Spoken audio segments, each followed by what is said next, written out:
This podcast was developed by BridgeBio to educate ourselves and the public about living with a rare disease. Since our guests aren't scripted and are free to speak their minds, their views do not necessarily reflect the views and policy of BridgeBio Pharma. Now, we hope you enjoy the podcast.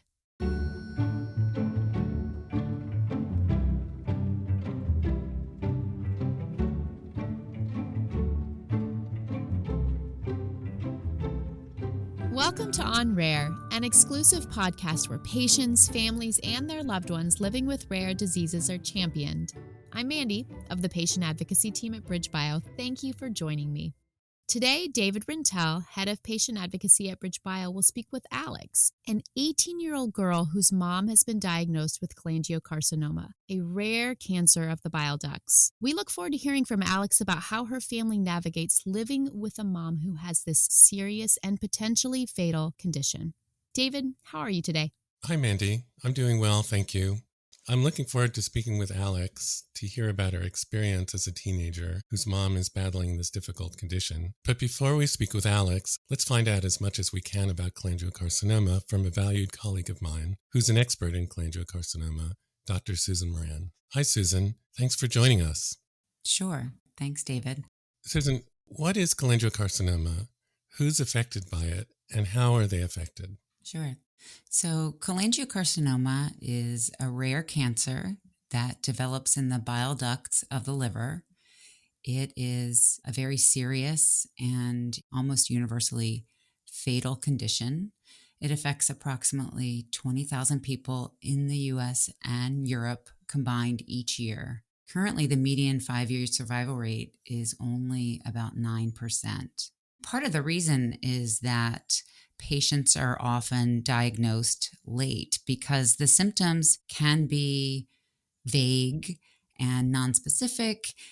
So fatigue, maybe a little bit of weight loss, abdominal pain, and it may only be when they develop some yellowing of their skin and the whites of their eyes, which is called jaundice, that they may go to the doctor. And the only chance for a cure with cholangiocarcinoma is to have it completely resected. And unfortunately, by the time patients actually get diagnosed, it is too late for that complete resection. Thank you, Susan. It's difficult to hear for all of us about how serious this cancer can be. Perhaps you could tell us a little bit more about people living with cholangiocarcinoma. Sure. About 10 to 16% of cholangiocarcinomas have a mutation in the FGFR2 gene. And for whatever reason, these particular tumors seem to occur more commonly among women and younger patients. And until very recently, there were no targeted therapies for cholangiocarcinoma. There was surgery, like I mentioned, and then very nonspecific chemotherapy. As you said, cholangiocarcinoma itself is not very common, and this is a small percentage of people with cholangiocarcinoma. Well, BridgeBio is obviously a biopharmaceutical company, and it was started to actually treat these rare genetically determined diseases. And really that was the whole reason why BridgeBio was started, was to pay attention to some of these rare diseases that maybe have been neglected. Because behind these numbers, every one of these numbers is a person. Susan, thank you so much for giving us such a thorough and understandable explanation of cholangiocarcinoma. Thanks, David.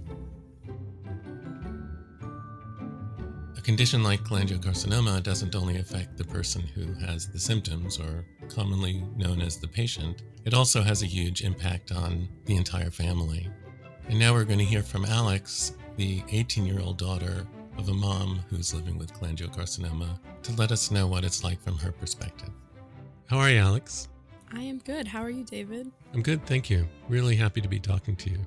Me as well. Thank you so much for having me on. So, Alex, your mom has cholangiocarcinoma. Yeah. I'd really like to hear her story, but from your perspective, and just tell me what life was like. Yeah.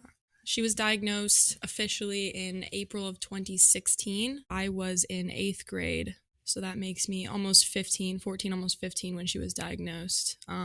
I do remember the days leading up to when she was hospitalized. She was definitely fatigued. She wasn't feeling super well, but she kind of just pushes through all that stuff. I don't think that any of us really thought anything of it. She was trying to do work throughout the day. She'd get tired at night. She would be napping. It was definitely a little odd. I didn't really think anything of it. It was actually my dad who said, something's not right. Let's get you checked out. So she went to the hospital, ended up staying 2 or 3 nights. And then that's when they realized that it was something much bigger than just some fatigue, some headaches, some fever. And at that point, I don't know if they diagnosed it as official cholangiocarcinoma. I think that they just told her that she has, cancer of the liver, cancer of the bile duct. And at that point, everything did change. That summer was, definitely not how we planned it to go. We were home a lot. It was definitely a big change. I think that because I was so young, I've not only pushed a lot of it out of my head and kind of choose not to go back there, but I also was in a big state of denial for a long time. And I think that I still kind of go in and out of that denial just to cope, really. It's hard to think, about illness or death or any kind of, hard trauma. You can't really have that floating around in your head all the time, or it kind of eats you up. So it's kind of good for me to put it on the back burner every once in a while just to take a break. But that's definitely how I was at, 15 years old. I was like, okay, mom's in the hospital and, now we're having pancakes for dinner because she's not around to cook. And my dad's like throwing, an omelet together at night just to feed the kids and kind of move forward.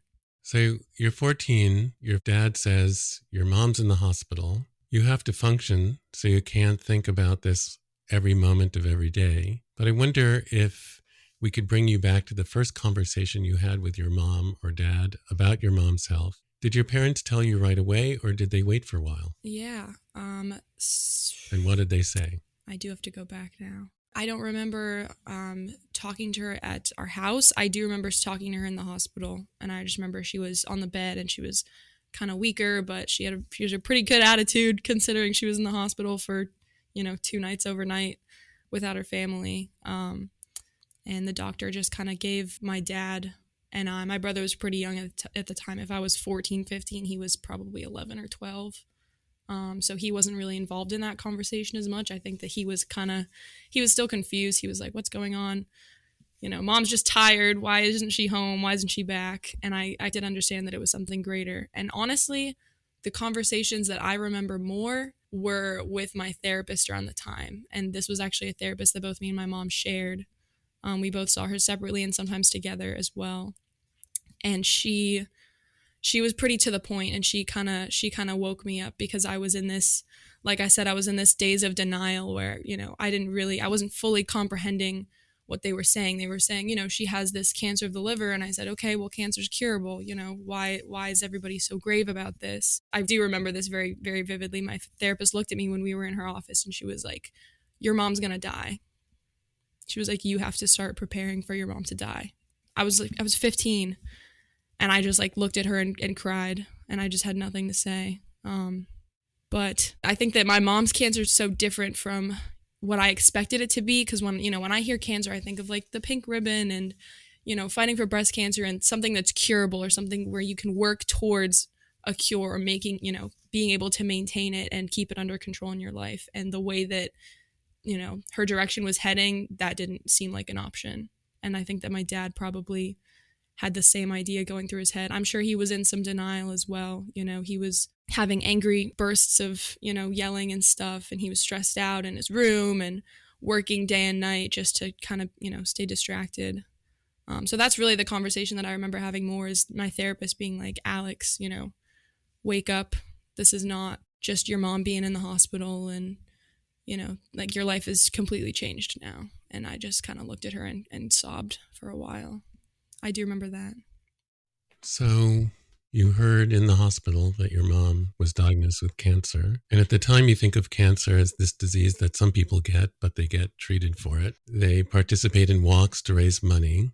It's the image of cancer that most of us have. And at any time of life, it's really hard to look the seriousness of cancer right in the face, but in particular when you're a young teenager, and really think about how serious it could get. Absolutely. And you know it's not just you. You can see that your dad is struggling. That's hard to see. So did you and your mom start seeing the therapist after her diagnosis, or was this something that was going on before? No, actually, my mom started seeing her originally maybe a few years prior. Honestly, she saw her about my brother because my brother has some ADD that can be a little difficult to deal with at times. He's so much better now. He's almost 16. He's a great kid, but 11, 12, he was kind of getting on all of our nerves. So I think that she got the therapist for her just to kind of figure out how to manage his school, his activities, keeping him balanced. And then I ended up seeing the therapist as well because my mom really wanted me to see her and talk about my brother on my own and be able to, express my frustrations and figure out strategies on how to deal with him, etc. And honestly, that therapist actually never really ended up being for my brother. It was, as soon as I started seeing her, it became more about me. And then once my mom got diagnosed, we talked about my mom a lot as well. So again, thinking about the early days of her illness, at some point she went on treatment. And I wonder if you could tell us what you remember about the treatment and also what happened when she came home from the hospital. She came home a few days after the few days of being in the hospital. She was pretty much in bed a lot. We were bringing her meals and water, and she was taking some walks around the house just to stay energized. But she was pretty much sleeping and watching TV for a couple weeks. I don't remember if there was treatment in those couple weeks. They might have given her some medication, but I know that the next step was that she started sending her medical reports to a friend of ours who's a nurse practitioner, and she gave us some really good advice, like life-saving advice, actually. I think there was a surgery that they wanted to do or some kind of medication that they wanted to put her on, and this friend of ours was like, do not go on that. She said, don't do that, and my mom listened to her, and it ended up like literally saving what could have been not a good event. She also started sending her documentation to people over at Massachusetts General Hospital, and they were super helpful. We've got some doctors in our family as well, which we're very fortunate to have. So she sent some stuff to some of my family members as well. So we had a lot of support. Eventually, she went on chemo for a while. I believe it was a full year. And then there was talk of a big surgery that was towards the end of my freshman year, April 2017. And she flew to Boston to have this surgery done. And I remember being in class, actually, and I got a call from my dad, and I stepped outside, and he said, the surgery did not happen. We didn't go through the surgery. They opened her up, and they actually found microscopic tumors that they couldn't see before. They didn't want to proceed. And even though he seemed pretty optimistic on the phone, you could tell in his voice that he was definitely upset, but he tried to seem pretty optimistic. He said, obviously, this isn't the end for us. This surgery wasn't the end all be all. There's more treatments out there. We can figure stuff out. And I wasn't really listening. I hung up the phone, and I kind of just went to the bathroom and sobbed in there because I knew what it meant. Like, he didn't have to say it. I was like, okay, we have this problem. There's cancer all over her liver. They open her up and there's more. I was 15, almost 16 at that point. And I kind of, I knew what was going on. And then she went back to chemo for a while. I want to say maybe 4 or 5 months before they wanted to put her on a drug trial. And so she took up some drug trials. These are drugs but they were not released to the public at the time. It was, she was part of a clinical trial. So it was very much, we didn't know what was going to happen going into it. She did the drug trial for, I want to say 2 years, 3 years. She's still doing drug trials right now. She's on a different one. Alex, I just have to make an observation that things change over time. At first, you describe yourself as being in denial and not really looking at what was happening. And then something changed because I'm thinking of you in the hallway at school and your dad sharing the information about MGH, and you're fully involved in what's happening with her then and during chemotherapy. It sounds like something really shifted. Yeah, I think that I definitely looked the other way for a while just because I didn't really care. I did care, obviously, but I didn't care enough to want to know what medication she was taking, what chemotherapy did to her body. I knew, obviously, cancer is bad. It does bad things to you. Chemo isn't much better. We're Italian, so we've got a ton of hair, but she did lose like half of her hair. Her hair's straight now. It used to be naturally curly. So there's definitely some big things that I've seen her lose in that sense. But I think that as time went on, I definitely started to pay more attention. I credit my mom a lot because she was always, whether I asked or not, she would always try and keep all of us in the loop. She would have like little family dinner meetings and she would explain, this is the surgery that I'm doing. This is where I'm going to go for it. These are the precautions. These are the risks and blah, blah, blah. She usually really enjoyed providing me with the most information that she could, which was good. And I did not listen to her about that stuff. I think a year had to pass and I had to really let it marinate and soak and realize that this is a part of my life. And whether I want to pay attention to it or not, I'm going to have to start listening at some point. And when you came to the realization that, okay, this is really part of my life, thinking about your friends who are probably focusing on very different experiences, and you're realizing that my mom's cancer is part of my life now. Yeah. One thing that I really never wanted to be was like the daughter of a mom with cancer. That's something that I actually tried really hard to not be known as. So when my mom was first diagnosed, I actually didn't tell anybody. I told my close friend. I had a boyfriend at the time. I didn't tell him for a while. I told like 2 people, and it was actually my mom and like my mom's friends who were like, why isn't your daughter telling anybody what's going on? Like, I was crying in class and none of my friends knew why. And that was a year later. So even then I was keeping it pretty much on the down low. I'm sorry, what was your question? I feel like I went on a tangent there. I asked how that felt about being the daughter of a mother with cancer. And I think your response was, well, that's not really who you wanted to be. Yeah. You wanted to be you. So you didn't really share what you were going through. But that also meant that you were mostly left alone and people weren't able to support and recognize what you're going through. Yeah, that is true. I did feel very alone at times. I did have some friends that they were very awesome. I had a friend that came over. I remember this very vividly. My mom actually invited her because their parents are friends. She and I played Just Dance on the Xbox for hours, and then we made some mac and cheese, and we just kind of took the whole day together. And we didn't talk about it at all, and that was totally fine with me.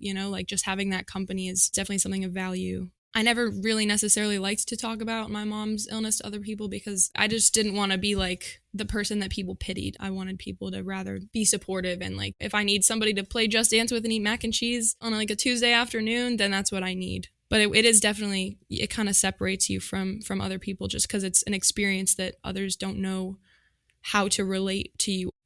That was part of why I didn't want to talk to friends about it, because they didn't know what was going on. They don't want to imagine their mom dying either, So even to hear my story, I think was hard for some people. I did feel a little different from others just because I knew that, other kids weren't going home and having to worry about, is my mom going to live tomorrow? Is my mom going to live in 3 months, in a year, in 5 years? So when your therapist said, Alex, your mom's going to die a year or 2 down the road, I wonder if you could share with us what you thought and felt having this weight hanging over you and your family, that your mom has an illness that could take her life. Yeah, I think that the time that it was the most serious is the time that I was in the most denial. So I of course, I felt the gravity of it, but at the same time, I was pretty focused on my life as well. I started at a new high school as a freshman. That's a very busy year. Of course, I'm meeting new people and I've got, these tough classes. So I was doing my best to stay focused on me. But of course, like I said, that denial kind of taps in and out. So there would be times where something would trigger me. Like I would read a poem, or I'd see like a post somewhere online about like a daughter and their mom, or I'd watch a movie where, it talks about the relationship between a mom and her daughter, and I would just break down and I would be broken down for the rest of the day. But generally, I think now that it's been, over 5 years, I can't imagine our family without it. It's hard to imagine, who our family was before she was diagnosed. So I guess it was really just something that I took with a grain of salt and was like, this is part of our family now. This is part of what I'm going to be dealing with for the rest of my life. Most of us, when we're talking with our mothers, death is not part of the conversation, but it's been part of your conversation and your thoughts about her. And so how has it affected your relationship? At times, it felt like we had so little time. I think that maybe we talked more about more serious topics than we would have if I didn't think that she had so little time. I think in the beginning, nothing really changed. Like I said, I was turning my head the other way. I was trying to pretend that this illness didn't exist and, we're still the same family. etc. But I think definitely over the years it's strengthened our relationship. I started teaching yoga for the Cholangiocarcinoma Foundation, so we would go to her patient conference every year together. COVID kind of stopped that from happening these past couple of years, but I still teach yoga on the Zoom, and I've met some of the patients that she knows and that she mentors for as well. So I think that although her cancer isn't the reason that we're closer, it's like a means of us getting closer just naturally because, we found a way to connect on it. Do you talk about it a lot? I mean, I'm guessing that you talk to your mom about school and other things. I just wonder how much her illness is part of your conversation these days.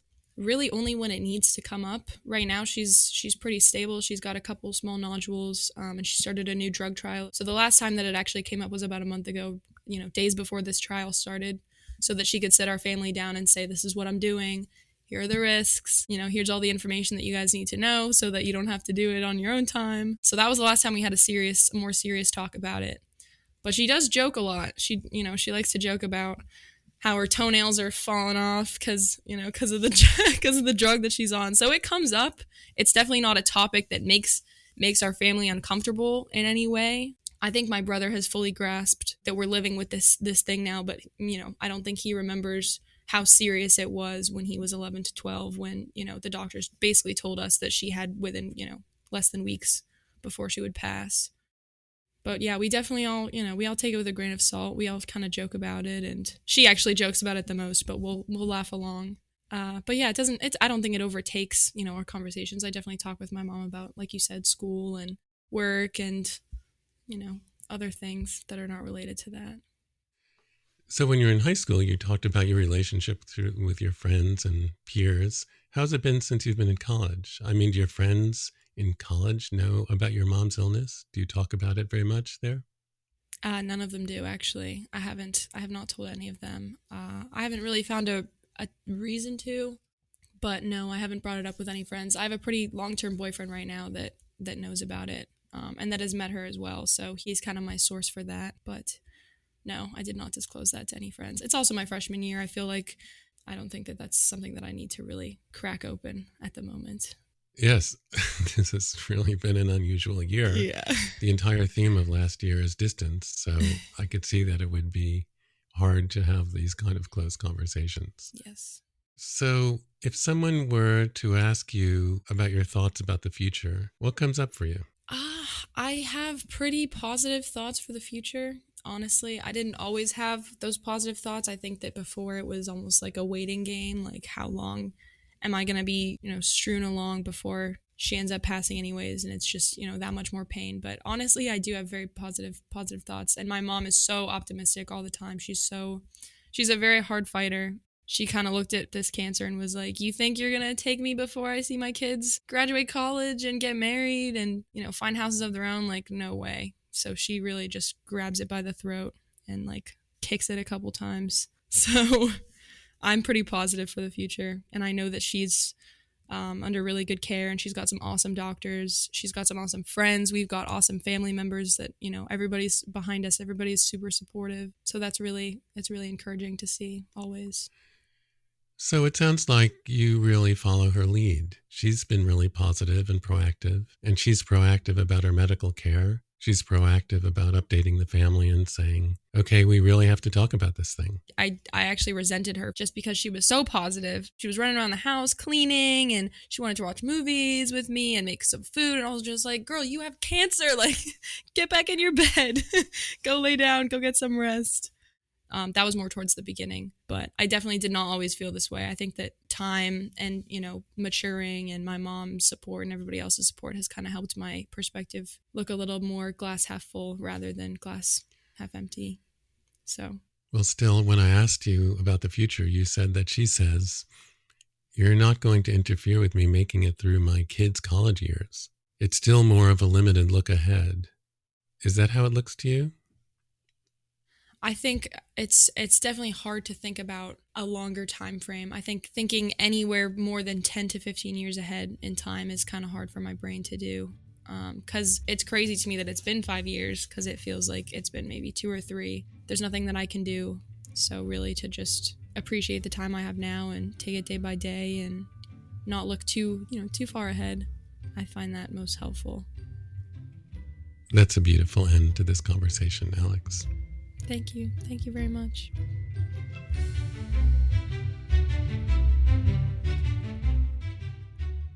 Mandy, that was such a moving conversation with Alex, and we're so grateful that she shared her story and the story of her family with us. Something that Alex said reminded me about other families as well living with serious illness, and that is the challenge to change to be able to accommodate the illness, but also to stay the same and to maintain family functioning and normal family life. Yeah, David, her story was so touching and moving in so many different ways. But I think what resonated with me most was this roller coaster of feelings that she experienced. Some days she acknowledged it and managed it and dealt with it.